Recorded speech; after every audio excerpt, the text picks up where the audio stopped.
하나님의 말씀 보시겠습니다. 하나님의 말씀은 요한복음 6장 26절에서 29절 말씀까지입니다. 우리 함께 봉독하시겠습니다.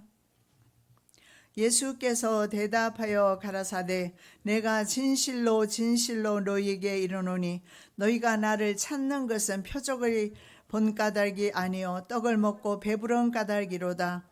썩는 양식을 위하여 일하지 말고 영생하도록 있는 양식을 위하여 하라. 이 양식은 인자가 너희에게 주리니 인자는 아버지 하나님의 인치신 자니라. 저희가 묻되 어떻게 하여야 하나님의 일을 하오리까? 예수께서 대답하여 가라사대 하나님의 보내신 자를 믿는 것이 하나님의 일이니라 하시니. 살아계신 아버지 하나님, 오늘 성경은 말씀합니다. 썩을 양식을 위하여 일하지 말라라고 말씀하십니다. 영생하는 양식을 위하여 우리가 살라라고 말씀합니다.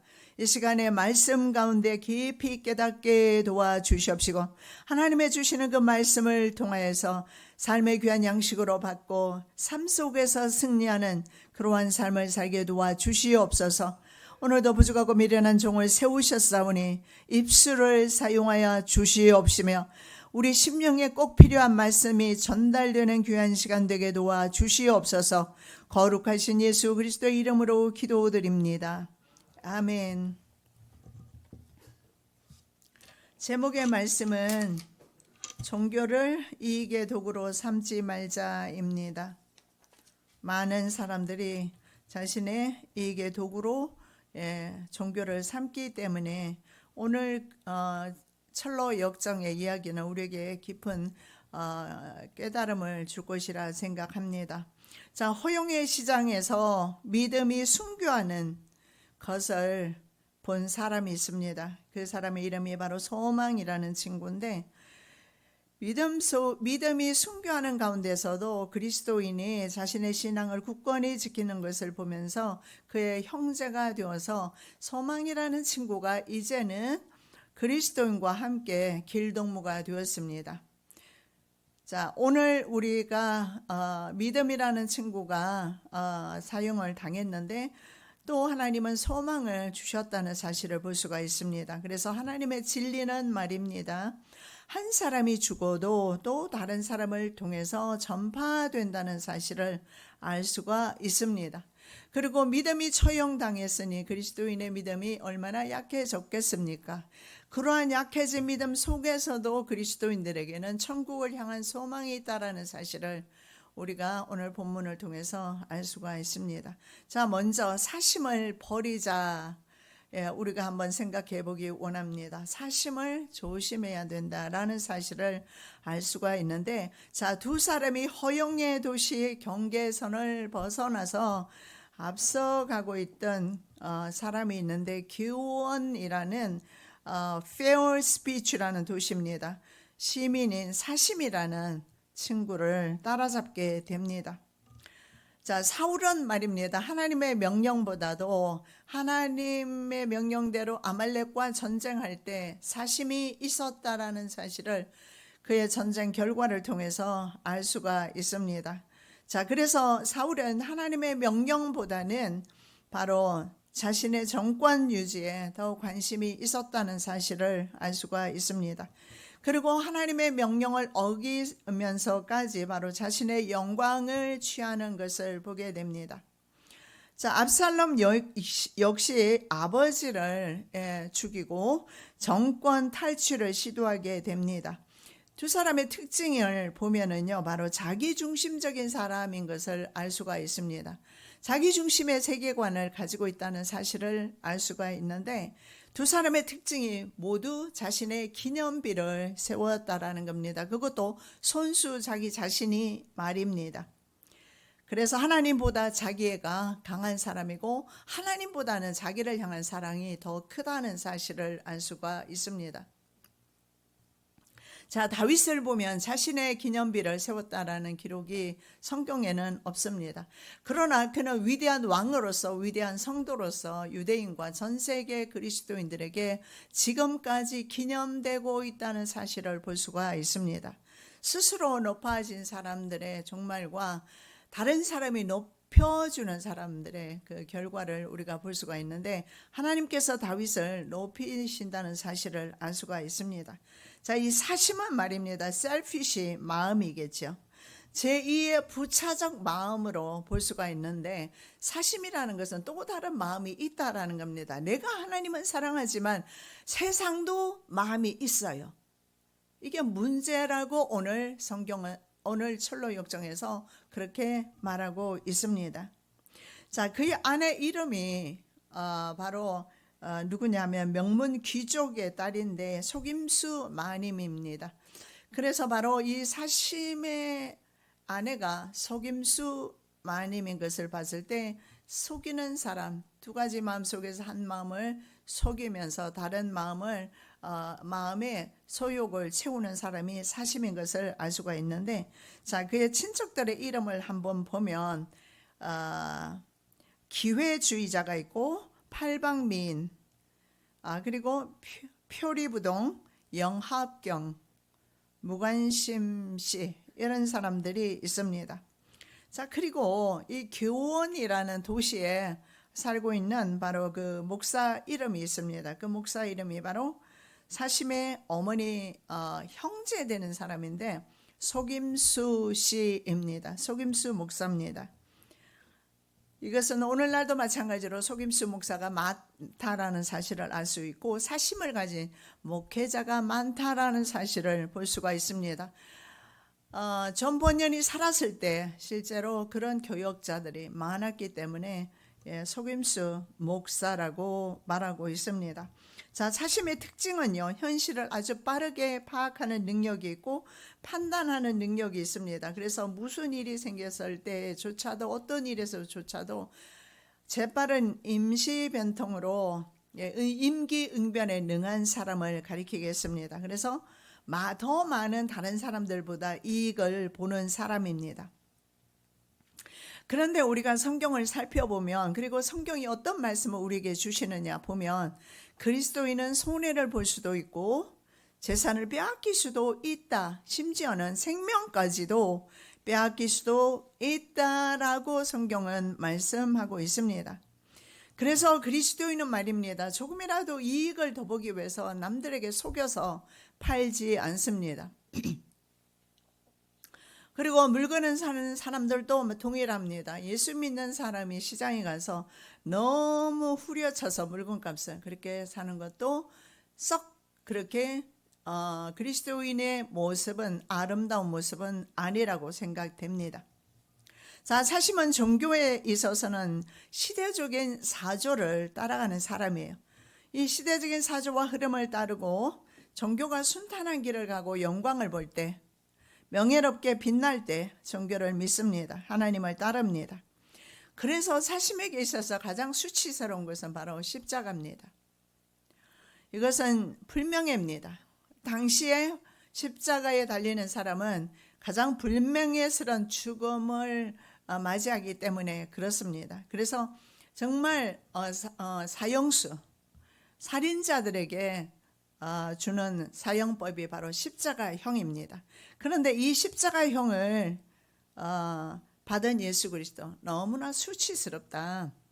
그래서 그런 종교는 믿지 않는다라는 것입니다. 사심은. 그래서 사심이 주장하는 것은 바로 형통하고 복이 있을 때 예수님을 따르고, 기독교회가 영광스러울 때 중세교회처럼 바로 하나님을 따르는 것을 말하는데, 자, 그는 바로 바리새인과 사두개인처럼 사람들 앞에서 존경을 받고 명예롭고 영광스럽게 되기만을 원한다는 사실을 알 수가 있습니다. 누가복음 20장 46절에서 47절입니다. 긴 옷을 입고 다니는 것을 원하며 시장에서 문안 받는 것과 회당의 높은 자리와 잔치의 윗자리를 좋아하는 서기관들을 삼가라. 그들은 과부의 가산을 삼키며 외식으로 길게 기도하니 그들이 더 엄중한 심판을 받으리라 하시니라. 자, 이 사심 같은 성도를 바로 외식하는 자라고 예수님은 그렇게 말씀합니다. 이 외식하는 사람들은 남들에게 드러내기를 좋아하고 상석에 앉기를 좋아하고 인정 욕구가 강하며 자기 중심적인 사람이며 명예를 좋아하고 높아지기를 원한다라는 사실을 알 수가 있습니다.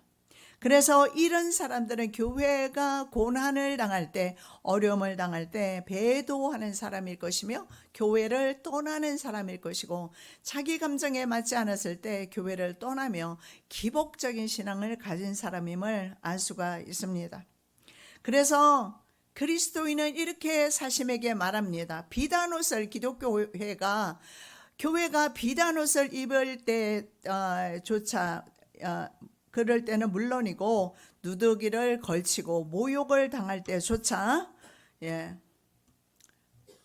바로 그럴 때조차 그 신앙을 지켜야 된다라고 말합니다. 심지어 주님께서 갈채와 환호를 받을 때 호산나 찬양하면서 무사람들이 그를 순종하며 따르며 찬양합니다. 그럴 때조차 유대인들은 그때 얼마나 환호했습니까? 자신들의 왕이 탄생한 줄 알았습니다. 그래서 호산나 유대인의 왕을 찬양했다는 사실을 볼 수가 있는데, 곧 이어 십자가형을 받게 되면서 그 많은 유대인들은 다 떠나가 버립니다.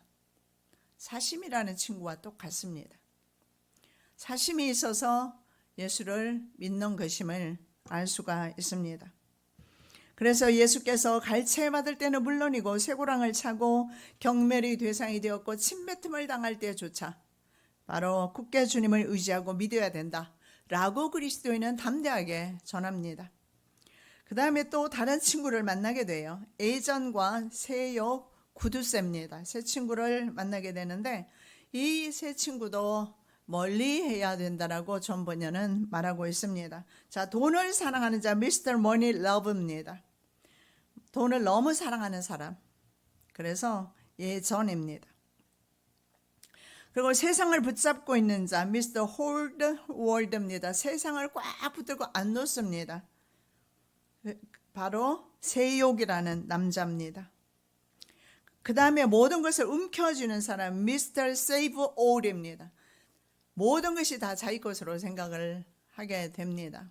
가인과 같은 사람이죠. 자신의 예배가 연락되지 않았음에 그것에 초점을 둬야 됨에도 불구하고 회개하고 돌이켜야 됨에도 불구하고 그것에 화가 나지 않았어요. 내가 뭘 잘못했지 하나님 앞에. 그리고 회개하고 자복해야 될 텐데 가인은 어떻게 합니까? 아벨의 제사를 받은 것이 화가 났어요. 그래서 아벨을 죽이게 되는, 그래서 세상이 나 중심으로 돌아가야 합니다. 물질이든 사람이든 나 중심으로 돌아가야 합니다. 여러분, 나 중심으로 돌아갔을 때 세상 망할 때 나도 같이 망한다는 사실을 기억하시기 바랍니다. 나 중심이 아니라 바로 주님 중심이라는 사실입니다. 결국은 이 세 명의 남자가 사심을 쫓아와서 합류하게 되는 것을 그리스도인은 보게 됩니다. 결국은 동질의 사람들, 바로 그 사람, 동질의 사람들이 모이는데 유유상종이라고 하죠. 그나물의 그 밥입니다. 사람들은요, 그리스도인들도 마찬가지예요. 교회 안에서도 유유상종, 믿음의 사람은 믿음의 사람들끼리, 불순종의 사람은 불순종의 사람들끼리 어울리는 그런 양태를 많이 보는데, 구부러진 사람은요, 구부러진 사람을 좋아할 수밖에 없어요. 자신이 구부러져 있기 때문에 그렇습니다. 그래서 같은 무리끼리 어울려서 가게 되는데, 이들이 바로 예전이나 세욕이나 구두쇠 바로 사심은 함께 동행을 하게 돼요. 자, 구부러진 사람은요, 하나님께 가는 길을 찾지 못합니다. 길이 구부러져 있기 때문에. 그래서 하나님의 사랑을 알지도 못하고 깨닫지도 못하게 되는 것입니다. 그들은 모두 사심의 소꿉친구였습니다. 그런데 그들의 스승이 있었어요. 미스터 그립맨인데 뭐냐면 취리하는 사람이에요. 그래서 취리 선생, 취리라는 것은 탈취하는 것을 말하는데 그들의 선생 이름이 바로 취리 선생이다. 그래서 취리 선생에게서 가르침을 받은 동문들이었다. 자, 그는 이익을 위해서 온갖 수단 방법을 가리지 말 것을 가르칩니다. 폭력이나 속임수나 사기나 횡령이나 거짓말 이런 거 다 사용해도 괜찮다. 이익이 생긴다면. 그리고 종교의 탈을 쓰고 허위를 행해도 괜찮다라고 하는 사람들입니다. 자, 이들을 보면서 그리스도인은요, 그들과 친구가 될 수 없기 때문에 그리스도인과 소망은 그들보다 앞서 외롭게 걸어가고 있었습니다. 어쩌면 우리들의 모습인지 모르겠습니다. 외롭다고 생각하신다면 우리가 바로 그리스도인과 소망과 같은 친구들이다. 그래서 여러분, 이 천국 가는 길 자체가 외롭습니다. 많은 무리가 가지 않아요. 소수만 들어가기 때문에 외로울 수밖에 없습니다. 그런데 많은 무리 가운데 어울리려 할 때 우리는 오류에 빠지게 됩니다. 절대 함께 걷거나 공존할 수 없기 때문에 아까 제가 말씀드린 대로 유유상종입니다. 끼리끼리 어울릴 수밖에 없는데 우리는 멸망의 길, 넓은 길, 많은 사람이 있다 해도 그 길을 택해서는 안 된다라는 사실을 알 수가 있습니다. 자, 사실은요, 친구들에게 남의 의견은 멸시하고 자신들의 생각만 내세우고 이제 비난을 합니다. 그리고 자신들이 주장하는 모든 난관을 함께 뛰어넘어야 동행할 수 있다 라는 그런 그리스도인의 가르침, 그리고 그리스도인의 주장이나 말을 듣기 싫어합니다. 그리고 비난하죠. 다른 종교를 인정하지 않습니다. 그리고 비진리와 구별됩니다. 그 종교 자체가 기독교입니다. 기독교는 다른 종교를 인정하지 않습니다. 왜냐하면 다른 이로서는 구원을 얻을 수 없나니 천하 인간의 구원을 얻을 만한 다른 이름을 주신 적이 없다라고 사도행전 4장 12절에서 분명하게 말씀하고 있습니다. 그래서 기독교는 배타적일 수밖에 없고 기독교는 그들과 함께 동행할 수 없다라는 사실입니다. 그래서 기독교를 독선적이라고 합니다. 배타적이라고 합니다. 그럴 수밖에 없어요. 진리는 타협하지 않습니다. 예수님의 삶을 보십시오. 진리와는 타협하지 않으셨습니다. 그래서 하나님의 수많은 선지자들이 타협하지 않았기 때문에 순교를 당할 수밖에 없었습니다. 자, 그리고 이 네 사람과 그리스도인의 또 다른 점이 있는데, 사심은요, 순풍과 밀물을 기다려서 쉽고 안전한 여행을 하기를 원해요. 그런데 이 그리스도인과 소망이라는 친구는 말입니다. 폭풍 한설 가운데서도 순례 여행을 계속해야 된다. 너무 강하죠. 왜냐하면 타협할 수가 없기 때문에. 기독교 사상 자체가 그래요. 복음 자체가 그렇습니다. 사심은 두 가지 마음으로 가는 사람입니다. 하나님과 세상입니다. 그러나 그리스도인은 그렇지 않거든요. 자, 그리스도인은 하나님을 위해서라면 생명을 버리면서까지 따르는데, 이 애전이나 돈을 사랑하는 미스터 머니 러브 머니 예전이나 사심은요, 자신의 생명과 재산의 보호를 위해서 수단 방법을 가리지 않아요. 그런데 마태복음 10장 37절에 예수님은 이렇게 말씀합니다. 아버지나 어머니를, 아들이나 딸을 나보다 더 사랑하는 자는 내게 합당하지 않다고 그렇게 말씀하십니다. 자, 세상을 모두 움켜쥔 사람이 아까 누구라고 했습니까? 미스터 세이브 올입니다. 모든 것을 다 가지려고 해요. 세욕이죠. 이 세욕은 하나님의 선하신 축복이 확실히 보장되는 종교가 제일이다. 축복이 보장이 되어야 된다. 즉 예수 믿었으면 복을 받아야 된다. 사업이 잘 돼야 되고 자녀가 잘 되고 성공해야 된다 라는 것입니다. 그런 종교가 제일이다 이렇게 믿는 사람이에요. 그래서 하나님께서 베푸신 것들을 잘 보존하는 것, 이 보존이 뭘까요? 바로 부의 유지를 말하는 것입니다. 내가 가진 부가 많은데 이 부를 하나님께서 가져가시고 대신 하나님을 내게 주셨다면 그것이 낫다라고 성경은 말씀합니다. 왜냐하면 부자 청년이 예수님께로 왔다가 가난한 내가 어떻게 이것도 행하고 저것도 행하고 내가 십계명을 다 행했습니다. 예수님 뭐라고 말씀하세요? 한 가지 부족한 것이 있다. 내가 십계명을 당했다면 한 가지 부족한 것이 있는데 뭐겠어요? 예수님께서 정확하게 보신 게 돈 사랑. 그 사람이야말로 바로 세상을 물질을 사랑하는 사람입니다. 그래서 예수님은 꿰뚫어 보시고 결국은 사심이잖아요. 돈과 하나님을 겸하여 섬기면서 돈은 움켜쥐고 하나님 나라도 가지고 싶은 겁니다. 그래서 예수님 말씀하세요. 하나님 나라를 갖고 싶으면 돈을 나누어 줘라. 내가 재산이 굉장히 많은데 예수님이 내게 그렇게 말씀하시면요, 나누어 주라고 하면. 그런데 성경은 나누라고 말씀하고 부자 청년은 결국 나눌 생각이 없었던 것 같습니다. 걱정하면서 돌아갔어요. 지금 그는 어디에 있을까요? 자, 그리고 이렇게 말합니다. 아브라함과 솔로몬은 종교를 가져서 부자가 됐다. 그리고 욥은 선한 사람은 황금을 진흙덩이처럼 간직한다. 즉 선한 사람은 황금을 많이 진흙덩이처럼 많이 가진다. 이렇게 말하지 않느냐. 그래서 예수 믿었으면 무조건 복 받아야 된다. 이렇게 말하는데, 여러분 그쪽으로 기복신앙적으로 가기 시작하면 예수님의 십자가는 더 이상 안 보입니다. 그냥 다른 종교로 가는 게 낫죠. 내가 돈이 없어도, 사업이 잘 안 돼도, 내가 영광스러운 직업이 없어도, 뭐 형통함이 별로 없어도 우리는 끝까지 주님을 따라가야 하는 것입니다. 이유는 영생의 나라를 취하기 위해서. 자, 예전은 그리스도인들이 자신의 타고난 자유도 알지 못하고 자신의 안전성도 지키지 못한다. 왜냐하면 순교하는 사람도 있으니까요. 그리고 타고난 자유, 그렇습니다.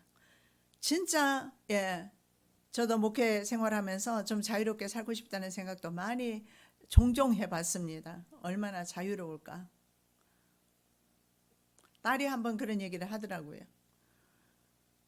자기가 사역을 할 때 항상 그 사역 때문에 묶여서 그 시간이면 가야 되고 아침에도 일찍 일어나 가야 되고 하는데, 근데 이제 사역을 하지 않을 때 1부를 가도 되고 2부를 가도 되고 아무 시간에 편하게 예배 드리러 가서 그 자유함이 참 좋다. 어쩌면 우리가 멍에를 짊어지고 있는 것 같을 수도 있어요. 예수를 믿으면서 이것도 하지 말라 저것도 하지 말라, 참으라 인내해라, 욕을 먹어도 참아라, 분내지 말라, 계속 우리에게 억압을 하는 것 같고 예수 믿는 것 자체가 우리에게 멍해라는 생각이 들 수도 있어요. 그리고 심지어 자기 안전도 못 지키고 때로는 순교도 합니다. 그런데 예수님께서, 사도 바울이 뭐라고 말씀합니까? 갈라디아 5장 1절에 그리스도께서 우리를 자유롭게 하려고 자유를 주셨으니 굳건하게 서서 다시는 종의 멍에를 매지 말라, 이렇게 말씀합니다. 우리가 자유케 되고 싶다는 그 자유라는 것은 종의 명예라는 사실입니다. 결국은 세욕입니다. 세상 욕심이죠. 그렇다면 우리에게 주님께서 주신 그 자유는 뭘까요? 때로는 내 생명까지도 버리는 자유. 이 자유는 영생의 소망까지 자신의 생명을 버릴 수 있는 자유입니다. 다니엘이나 세 친구들을 보십시오. 이들은 세상이 감당하지 못한 콘드라 문드이라고 하는데 세상이 감당하지 못하는 사람들이었어요. 자, 그러면 그들은 붙들려서 사자굴 속에 들어가고 풀무불 속에 들어갔습니다. 그러면 자유 행사를 하지 못했습니까? 했습니다. 자기의 생명까지도 그들은 구차하게 연명하려 하지 않았고 오히려 그들을 잡아서 사자굴 속에 넣으려 했던 사람들이 어떻게 됩니까? 나중에 사자굴 속에 들어가고 풀무불 속에 들어가게 돼요. 그들이야말로 자유를 잃어버린 사람이고, 실제로 다니엘과 세 친구는 말 그대로 풀무불 속에서 그리고 사자굴 속에서도 자유함을 입게 돼요. 이 자유는요 바로 천국 백성의 자유입니다. 내 생명까지도 아까워하지 않으면 도대체 우리를 속박할 것이 세상에 무엇이 있겠습니까? 그걸 말씀하는 겁니다. 자, 예전은 세상 돈을 사랑하는 사람이죠. 예전이라는 친구는 자신의 욕구 만족을 위해서 방탕과 욕심에 방임하는 그런 소극적인 자유를 누린 사람이에요. 자신의 욕구대로 살았으니까 먹고 싶은 거 먹고 그냥 축적하고 싶으면 축적하고 재산 상속하고 싶으면 재산 상속하는 겁니다. 자식들에게. 바로 애전이란 사람이 그렇게 합니다. 그리스도인과 소망은 그렇게 하지 않습니다. 하나님 나라와 이웃을 위해서 자신의 자유를 기꺼이 포기하는 적극적 자유를 사용하는 것입니다. 이것은 소극적 자유는 자기만을 위한 자유를 사용하는 것이에요. 적극적인 자유는 하나님 나라를 위해서 자신의 자유를 포기한 사람, 그 사람이야말로 진정한 그리스도인의 모습이고 자유한 모습임을 알 수가 있습니다. 자, 사심은요 이렇게 말합니다. 목사 그리고 상인 그들이 세상에서 행복과 부귀영화를 누릴 수 있는 좋은 기회가 눈앞에 있다면 외견상이라도 종교의 열성을 보이고 그리고 목적 달성을 하는 것이 좋다라는 거예요. 목사도 돈 벌 수 있다면 벌라라고 지금 권하고 있는 것입니다. 자, 이 자기우를 드러내는 자기중심의 신앙생활을 어떻게 보면 나마니즘으로 볼 수 있습니다. 하나님을 신앙하는 신앙인의 모습이 아닙니다.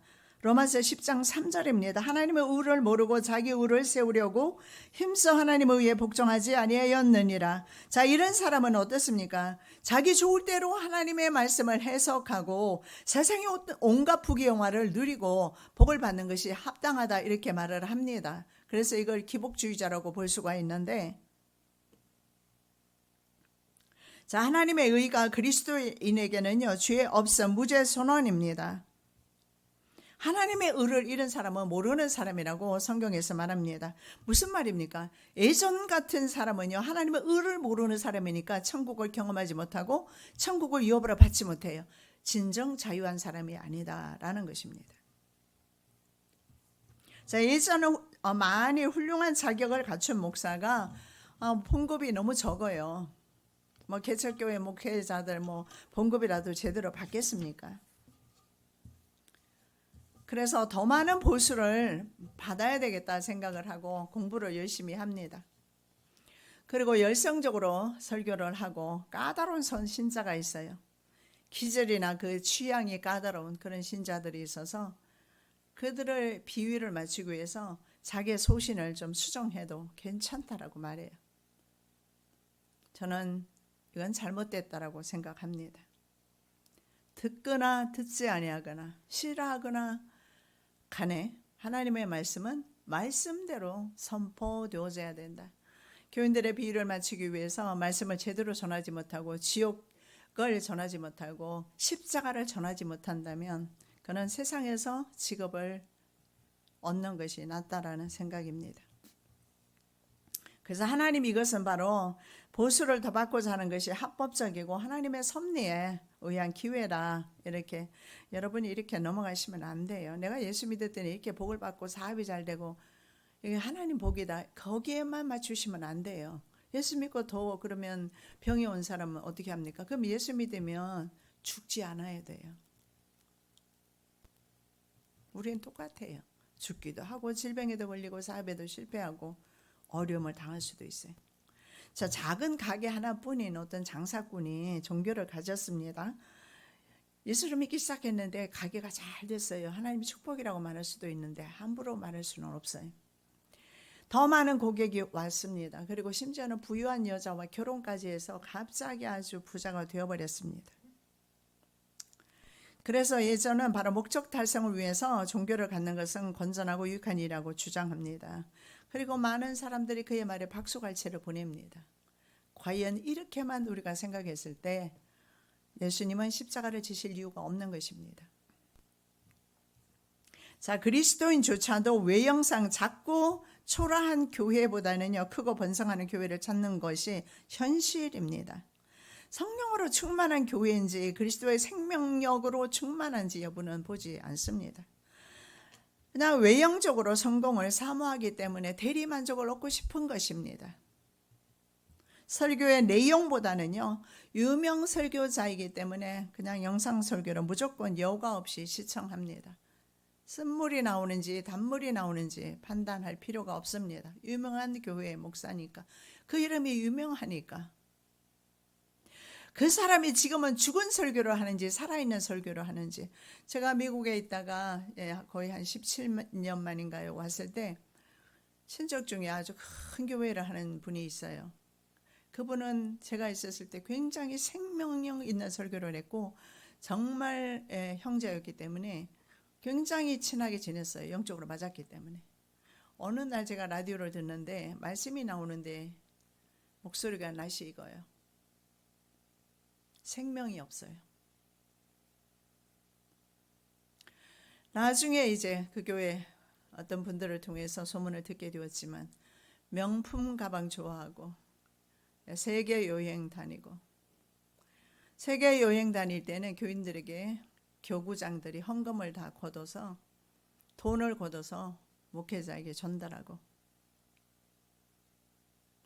그리고 심지어는 국회의원 출마했을 때, 자기 교인이 국회의원 출마했을 때 그 사람을 찍어주라고 설교했다가 감옥 가게 되었을 때 경찰하고 딜을 했습니다.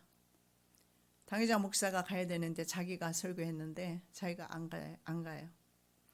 부목사를 보내고 부목사가 대신 돈 1억인가 2억을 받아서 1년 후에 나와서 그 돈 가지고 개척했다는 소문 들었어요.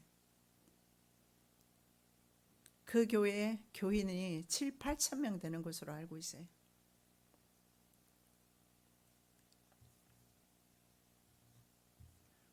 여러분, 번영하는 거 쫓으면 안 됩니다. 뭐 이게 교회든 어디든 간에 너무 번영을 쫓다 보면 예수님 놓쳐요. 십자가 없는 예배, 십자가 지지 말라는 설교 들을 필요 없습니다. 십자가 지셔야 합니다. 저나 여러분이는. 십자가 설교는 언제나 무겁게 마련이고 지옥 설교도 무거울 수밖에 없습니다. 지옥도 있고 십자가도 있다라는 겁니다. 물론 영광스러운 날도 있습니다. 복 받을 때도 있습니다. 사람마다 다르고 케이스마다 다르고 환경에 따라서 다를 것이고 하나님의 뜻에 의해서 이루어질 것이나 십자가를 부인하면 그리스도인이 아니라는 것입니다. 자, 바로 예전이나 세속 구두쇠는 모두 같은 종류의 세상 사람들입니다. 예수님과 종교를 이용해서 현세의 쾌락과 유익을 얻으려는 사람이에요. 자, 하몰과 세겜은 야곱의 딸과 그리고 가축에 대해서 탐이 났어요. 자기 아들이 야곱의 딸을 너무 좋아하니까, 디나를 좋아하니까. 그리고 또 그들이 가지고 있는 야곱의 가축이 탐이 났습니다. 그래서 그 탐심의 결과 세겜 족속은 어떻게 됩니까? 멸절당해요. 야곱의 아들들이 그들에게 할례를 받게 하고 고통 중에 있는 그들을 공격해서 다 전부 진멸시켜 버립니다. 욕심의 결과가 종족의 멸절이라는 결과로 끝납니다. 발람은 또 어떻습니까? 물질의 눈 어두워서 이스라엘을 저주하러 가다가 당나귀를 통해서 교훈을 받습니다.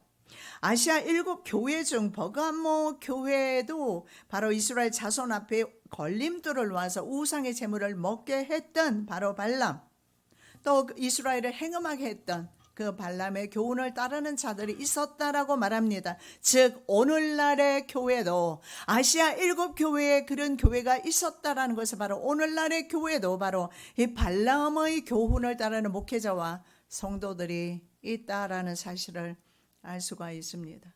우리는 조심해야 돼요. 번성할 때, 성공했을 때 정말 조심해야 합니다. 정말 좋은 집에 좋은 차 가졌을 때 목회자들은 특히 조심해야 합니다. 차라리 가난할 때가 신앙 지키기가 좋은 것 같습니다. 내가 부유하고 부자가 되었을 때 정말 전혀 부족함이 없을 때, 저도 한동안은 그런 때가 있었습니다. 정말 부족함이 없었어요. 정말 좋은 집에 좋은 차에. 그때 이후로 제가 매일같이 전도 다니고 했는데 반가워하지도 않는 전도를 별로 다니고 싶지 않았어요. 인간의 마음은 다 똑같습니다. 화장실에 갈 때 마음 다르고 나올 때 마음 다르다는 거 생각해 보시면 화장실 안 가는 사람 없습니다. 마음은 다 똑같습니다. 그래서 우리에게 주어진 모든 이렇게 좋지 않은 환경들이 때로는 나를 하나님께서 믿음으로 소개하기 위함이다라는 사실을 우리는 믿으실 필요가 있습니다. 발람 신자 되지 않으시기 바랍니다. 자, 에스겔 선지자는요, 골짜기에 뼈가 심이 많고 아주 말랐다 이렇게 말하는데, 이것은 물론 이스라엘 국가를 가리켜요. 이스라엘 국가가 진멸했기 때문에. 그래서 이제는 이스라엘 국가가 회복이 되었으니까 생기가 들어간 것입니다. 그러나 이것은 바로 교회를 향한 말씀이기도 합니다. 오늘날의 현재의 교회가 바로 어쩌면 특히 한국 교회가 성도가 심히 많지만 또 한편으로는 아주 말랐다. 많은 성도가 살아있으면 얼마나 좋겠습니까마는 많은 성도가 아주 말랐다. 그래서 에스겔에게 묻습니다. 이게 살겠느냐? 에스겔이 대답을 할 수가 없어요. 뼈가 너무 말라 있어요. 죽어도 너무나 오래된 그런 시신의 뼈들입니다. 어떻게 살겠습니까? 그래서 답을 못해요. 그러나 에스겔이 하나님의 명령을 따라서 생기를 불어넣었을 때 살아나더니 군대가 되었어요. 저는 그렇게 생각해요. 목회자는 바로 성도들에게 이 생기를 불어넣는 사람이다. 저는 정말 여러분에게 간절하게 하나님의 말씀, 하나님의 생명, 예수 생명, 그걸 정말 여러분에게 전달하고 싶습니다. 그리고 여러분이 그 생명을 받아들이고 그 생기를 받아들여서 먼저 영적으로 살기로 간절하게 바랍니다. 언제나 기도할 때도 저는 여러분의 그 사업장도 기도하지만 사업장 이전에 먼저 영이 살아나고 생기가 들어갈 수 있게 해주시라고 저는 기도를 합니다. 왜냐하면 하나님의 생명이 들어가면 실패란 것이 없거든요. 하나님의 생명이 들어가면 모든 것이 회복되거든요. 아라바 바다에 어부가 살게 되고 물고기들이 살게 됩니다. 아라바 바다는 사해 바다를 말하는데 사해 바다는 사람이 누워도 그냥 떠버립니다. 그런 곳에 물고기가 살 리가 없죠. 그런데 성전에서 흘러나가는 물이 사해 바다를 들어갔을 때 살아나요. 어쩌면 이 세상이 사해 바다와 같다면 우리 성도들이 바로 세상에서 빛을 발할 때 바다가 살아나는 그런 역사가 일어날 것입니다. 그 역할을 우리 목회자가 해야 되고 우리 성도들이 해야 된다는 사실을 믿으시기 바랍니다. 그저 물질에 눈 어두워서 하나님도 모르고 이웃도 모르고 형제도 모르고 어제 우리 어머니 100세 생일에 그래도 전국에 있는 형제들이 현금 봉투 들고 다 찾아왔더라고. 어떻게 하나 한번 봐야지.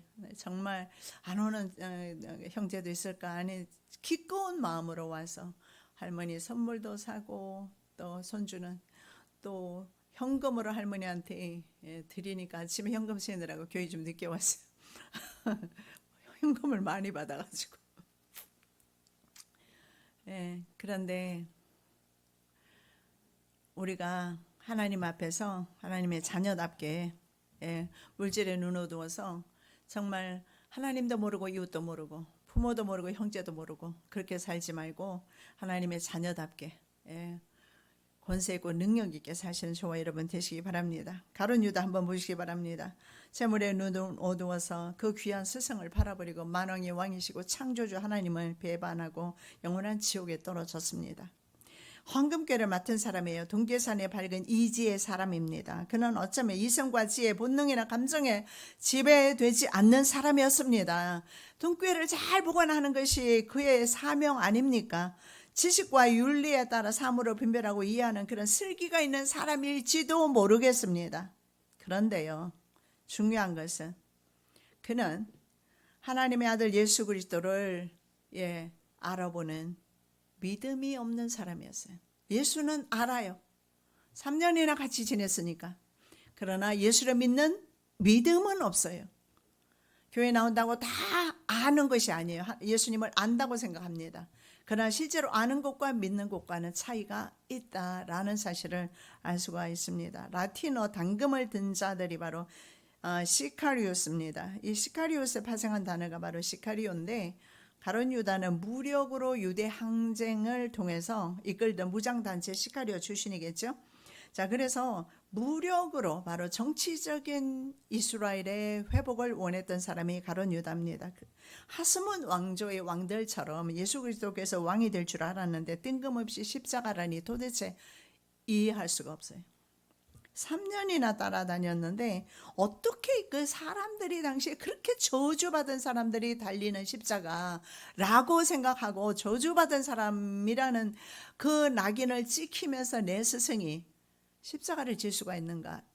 여러분, 인간의 이해와 상식으로 예수 믿으려고 하면 이거는 포기해야 돼요.